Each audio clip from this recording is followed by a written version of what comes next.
Uh, Greetings, students. Today I had taught you the difference between the modernism and postmodernism. Now I am going to further clarify the details. अब यहाँ देखिए 20th century English literature modernism 1901 में start हुआ था when Victoria had died and the Victorian age had come to an end, है ना। जैसे queen Victoria की डेथ हो जाती है तो उसका जो एरा है ख़त्म हो जाता है, विक्टोरियन एरा, और वहाँ से शुरू हो जाता है हमारा मॉडर्निज्म, दैट इज़ 1901 से शुरू हो जाता है।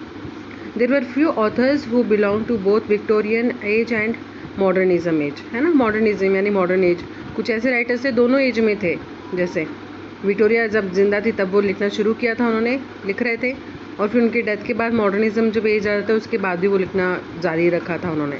सो दे वर टर्म्ड एज ट्रांजिशनल ऑथर्स। तो इनको हम क्या टाइटल देते हैं ऐसे राइटर्स को? हम कुछ राइटर्स हैं जो ये दोनों एज में थे, विक्टोरियन एज में और मॉडर्निज्म में, इनको हम ट्रांजिशनल ऑथर्स कहते हैं। इसमें आ जाते हैं फर्स्ट थॉमस हार्डी, जो कि विक्टोरियन एज में इन्होंने पब्लिश करना शुरू किया था इनके नॉवेल्स, और इनके जो पोम्स हैं वो मॉडर्न एज में पब्लिश हुआ था, जो इनके सारे इनके पोएम्स हैं। और लगभग है ना इन्होंने लिखना बंद कर दिया था जब मॉडर्न एज में आ गए थे, लगभग इन्होंने धीरे धीरे करके लिखना बंद कर दिया था। तो थॉमस हार्डी है उनमें से। देन और पैरेलल में इनके साथ है हेनरी जेम्स, जोसेफ कॉनराड। अब जोसेफ कॉनराड का क्या है, ही was a polished born writer. Polished born writer क्यों कहा जाता है? Because he was not at all aware of English language. तो पहले इन्होंने इंग्लिश सीखी, फिर बाद में लिखना शुरू किया, and that's why he did in a very great job, और उसके बाद इन्होंने मास्टरपीस निकाले। So he was a polished born writer. कौन? Joseph Conrad. He didn't knew English in the beginning, then he learned English language and gave his best work, that is masterpiece. कौन से हैं इसके masterpiece? Heart of Darkness, Lord Jim. फिर इनके साथ और इनके कॉन्टेम्प्रेरी जो राइटर्स थे, थॉमस हार्डी, हेनरी जेम्स और जोसेफ कॉनराड के साथ जी.एम. हॉपकिंस। ये भी Victorian, he was also a Victorian age author, but his poetry were publish in modern as. वही काम हुआ जैसे हमारा फर्स्ट जो राइटर था थॉमस हार्डी जैसे किया था उनके साथ, वैसे इनके साथ भी हुआ कि इनके नॉवेल्स जो हैं वो हमारे शुरू में जो ये विक्टोरियन एज से लिखना शुरू किया था इन्होंने, लेकिन इनकी लगभग जो पोइट्री थी इनके मरने के काफ़ी दिनों के बाद मॉडर्न एज में पब्लिश हुई थी। काफ़ी वर्ष मरने के इनके काफ़ी वर्ष के बाद इनकी पोइट्री, जो लिखी हुई पोइट्री, वो पब्लिश हुई थी। वो कौन थे? मैं दोबारा रिकॉल करवा रही, देखिए, जे.एम. हॉपकिंस, ठीक है। देन कम्स, अब हम आ जाते हैं यहाँ पर पोइट्स, जो कि विलियम बटलर ईट्स, आपने सुना होगा, W.B. Yeats, an important poet to be studied in English literature, है ना। W.B. ईट्स के बारे में बहुत पढ़ने के लिए हम रहते हैं, तो इनका देख लीजिएगा क्या क्या इनके मेन राइटिंग्स हैं, इनके क्या मेन मास्टरपीस हैं, तो वो भी आप नोट कर सकते हो अपनी तरफ से। He started his career at the end of the Victorian age. तो end of the Victorian age में स्टार्ट किया था इन्होंने लिखना, फिर मॉडर्निज्म में भी लिख रहे थे। So that's why he also belongs to both the age. Then अब आ जाते हैं हम Rudyard Kipling. Rudyard Kipling, he is famous for his jungle book. Okay, he wrote novels, poems and short stories also. Then during this modern age few of American poets were arriving to England. तो कुछ ऐसे American poets थे जो England आए, और आने के बाद, इंग्लैंड आने के बाद इन्होंने लिखना शुरू किया नॉवेल्स को, या राइटिंग स्किल्स जो भी इनके प्रेजेंट थे। सो अमेरिकन राइटर्स में हमारे पहले आ जाते हैं Robert Frost. As he could not get any career option, thus he came to England। तो रॉबर्ट फ्रॉस्ट को, है ना, कोई कैरियर ऑप्शन नहीं था अमेरिका में, इसलिए इन्होंने इंग्लैंड आके यहाँ पर बसे, but later went back to America. फिर बाद में आखिर के जो इनके टाइम था वापस ही अमेरिका चले जाते हैं। ऐसे हमारे एक और राइटर हैं T.S. इलियट। तो T.S. इलियट को बहुत अच्छे से स्टडी करना बच्चों, हो सके तो इसकी राइटिंग्स, कौन से मेन मास्टरपीस थे, वो सब डालना, इसमें आपको सर्च करना है। तो ये थोड़ा पार्ट आप भी एक्सटेंड करेंगे अपनी तरफ से, ठीक है। ही टुक ब्रिटेन सिटीजनशिप, ये भी अमेरिका से यहाँ पर इंग्लैंड आते हैं, आके यहाँ पर सिटीजनशिप ले लेते हैं यहाँ पर ब्रिटेन के, और कौन से ईयर में? 1927 में। ही परमानेंटली सेटल्ड हियर, हमेशा के लिए यहीं पर रह गए थे। नेक्स्ट हमारे राइटर हैं D.H. लॉरेंस, आप जानते हैं सन्स एंड लवर्स जो हमने पढ़ा है। इनके साथ और कौन है? डोरोथी रिचर्डसन हैं, जेम्स जॉयस हैं, वर्जीनिया वुल्फ हैं, तो ये भी जानते हो वर्जीनिया वुल्फ, ये काफ़ी इन्फ्लुएंशियल फेमिनिस्ट मानी गई और स्ट्रीम ऑफ कॉन्शियसनेस को इन्होंने बहुत अच्छे से उभार के लिखा था, जो कि हमने नॉवल में पढ़ा भी है आपने मिसेस डॉलवे में। नाउ मॉडर्न लिटरेचर जो है ड्यूरिंग 1930s और 1940s में इम्पॉर्टेंट एस्पेक्ट हुआ था यहाँ पर, way till now novels were written on the working class but in modern age the working class emerge with their writings. तो अब यहाँ पर मैंने बताया था आपको पहले भी शुरुआत में क्लास में सुबह कि ये जो राइटिंग्स हैं इनका पहले क्या होता था कि अमीर लोग लिखते थे, है ना, जो राइटर्स होते थे। Now the working class started writing about their own life, है ना, तो वो और कितने अच्छे से क्लासीफाई करके लिख पाए, इस वजह से मॉडर्निज्म आया। ओके, तो इनमें कौन आते हैं जो एमर्ज राइटर्स निकल के आए 1930s से लेके 1940s के दौरान की बात बता रहे हैं बच्चों। Example Aldous Huxley, ALDUS, Aldous Huxley, इन्होंने लिखा था the brave new world. Actually आपका ये नावल था, इस पेपर में ब्रेव न्यू वर्ल्ड था, बट उसको रिमूव करके मिलस्टोन किया है अभी 2 साल पहले, ठीक है, विच बिकेम वेरी पॉपुलर, बहुत पॉपुलर हो गया था ये work. The works written before world war second is termed as modern literature. ये तो आपको पता ही है कि जो पोस्ट मॉडर्निज्म किसको कहते हैं हम, जो कि वर्ल्ड वॉर सेकेंड के बाद जो लिखा गया था, ठीक है। अब हम यहाँ आ जाते हैं, अब इनकी क्या खासियत थी जो 30-40s में जो लिखा करते थे। These writers were termed as modern writers as they had included new features in their writing skills। क्यों इनको मॉडर्न राइटर्स के नाम का टैग दिया गया?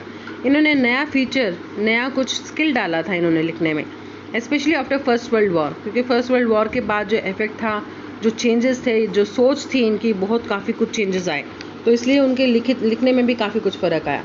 Most of them included first world war in their subject. तो ये तो ऑब्वियसली है, फर्स्ट वर्ल्ड वॉर को हमेशा उनका सब्जेक्ट रहा है। तो हमने जो पेपर पढ़ा उसमें जैसे मिसेस डॉलवे उसी से है, ठीक है। This change occurred as per the changes opted by the writers with their experiments. तो ये चेंज कैसे हुआ? क्योंकि उन्होंने ऑप्ट किया, अडॉप्ट किया, अपनाया, कैसे एक्सपेरिमेंट्स किया उन्होंने अपने राइटिंग्स में, थोड़ा कुछ नया लेके आए। नाउ जेम्स जॉयस, उनका जो फेमस है वो है Ulysses, Ezra Pound, T.S. Eliot, Virginia Woolf, ये सब इन्होंने क्या फोकस किया था, इन्होंने who focused on automatic writing technique where the mind is free of consciousness.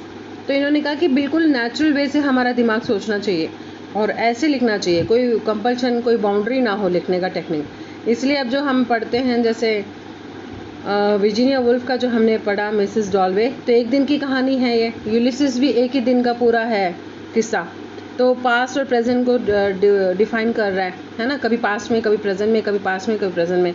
ऐसे हमने वर्जीनिया वुल्फ का भी देखा कि स्ट्रीम ऑफ कॉन्शियसनेस उन्होंने इस तरह से अच्छे से यूज़ किया है ना। आफ्टर वर्ल्ड वॉर सेकेंड, उसके बाद जो हुआ वर्ल्ड वॉर सेकेंड के बाद, which has destroyed the nature as well as human, है ना, पूरा कुदरत भी बर्बाद हो चुका, देश बर्बाद हो चुके थे, इंसान बर्बाद कर दिए गए थे। दस the beginning of post world war यानी पोस्ट मॉडर्निज्म शुरू हो गया। तो जो हमारा नेक्स्ट जो फीचर है मॉडर्निज्म के बाद, पोस्ट मॉडर्निज्म शुरू हो जाता है। अब पोस्ट मॉडर्निज्म में जो राइटर्स हैं वो कौन कौन है? Jorge Luis Borges, Samuel Beckett, Dylan Thomas, W.H. Auden, Vladimir Nabokov. अब यहाँ पर ये राइटर्स हैं। अब इसमें अमेरिकन राइटर्स कौन से हैं? Henry Miller, Joseph Heller, Hunter S Thompson. So because see this unit contents, हमें ये बताना होगा कि कॉन्टेम्प्रेरी राइटर्स कौन से उभरे थे उसमें, ठीक है। During world war second and after world war, तो जब वर्ल्ड वॉर शुरू हुआ उस दौरान और उसके बाद, वर्ल्ड वॉर ख़त्म होने के बाद, the terror was captured by the writers in their work. जो टेरर, जो खौफ था ना लोगों के दिमाग और दिल में, वो सब कुछ उन्होंने अपने लिखने में जाहिर किया बेस्ड ऑन। अब जैसे जॉर्ज ऑरवेल का है, इन्होंने लिखा था 1984, बहुत ही फेमस हुआ था इनका ये नावल। विलियम गोल्डिंग, इन्होंने लिखा था एलिगोरिकल वर्क। एलिगोरिकल वर्क वो होता है जिसमें एक कहानी के अंदर एक छुपा हिडन एक मॉरल होता है। कहानी के अंदर कहानी को हम एलिगोरी कहते हैं। तो इनका विलियम गोल्डिंग का जो एलिगोरिकल वर्क वो कौन था? लॉर्ड ऑफ द फ्लाइज, बहुत फेमस हुई थी ये। और फिर आते हैं Scottish writer Muriel spark, Muriel spark जैसे आप प्रोनाउंस करो। तो मरील स्पार्क का क्या आता है, she wrote on realism and extended it's boundary in her writings. तो रियलिज्म पे बहुत लिखा इन्होंने, और रियलिज्म इस तरह से लिखा कि इनकी जो सीमा थी बहुत बड़ा चढ़ा के, यानी शी गेव गुड एक्सपेरिमेंट, और she experimented very well and she gave a very new form. तो इसलिए इनको ज़्यादा याद किया जा रहा है इसमें। Okay, Muriel Spark Spanish writer हैं ये। During this period Samuel Beckett, ये भी अच्छे राइटर हैं बेटा, had started his comedies absurd plays. तो इनकी जो कॉमेडी लिखना इन्होंने शुरू कर दिया था इस दौरान, पोस्ट वर्ल्ड वॉर की बात है, पोस्ट मॉडर्निज्म की बात है ये। तो अपसर्ड प्लेज इन्होंने लिखा जो कि बहुत फेमस हुई। During this period BBC radio had started and Samuel Beckett had written dramas for it. और इसी दौरान ना BBC रेडियो शुरू हुआ था। उस BBC रेडियो के लिए जो सैमुअल बेकेट माने जाते हैं कि उस रेडियो में टेलीकास्ट करने के लिए बहुत सारे ड्रामाज वगैरह लिखा था इन्होंने। British colonies were existing during this period. तो ब्रिटिश कॉलोनी थी उस टाइम, पता है आपको कि कैसे कैप्चर कर रहे थे, दुनिया भर में इन्होंने अपना कब्जा किया हुआ था। तो literature from Commonwealth of nation had started has नहीं, यहाँ पर हैड आएगा। सो कॉमनवेल्थ नेशन के जो थे ना, यानी कॉमन जो नेशंस आ गए, जो एक दूसरे के साथ टाई अप हो चुके थे, भाई हम लड़ेंगे नहीं और इस तरह से युद्ध नहीं होगा। तो ऐसे देश भी जुड़ चुके थे इस लिटरेचर में अपना पार्टिसिपेशन करने में। तो इसमें कौन आते हैं, कैथरीन मैन्सफील्ड फ्रॉम न्यूजीलैंड से कैथरीन मैन्सफील्ड, जिनका बहुत फेमस है, उनकी शॉर्ट स्टोरीज़ है बहुत ज़्यादा। हमारे इंडिया में से आ जाते हैं R.K. Narayan. He had started writing English literature before India's independence. ठीक है, हिंदुस्तान आज़ाद होने से पहले इन्होंने लिखना शुरू कर दिया था इंग्लिश में। Then come from Caribbean writer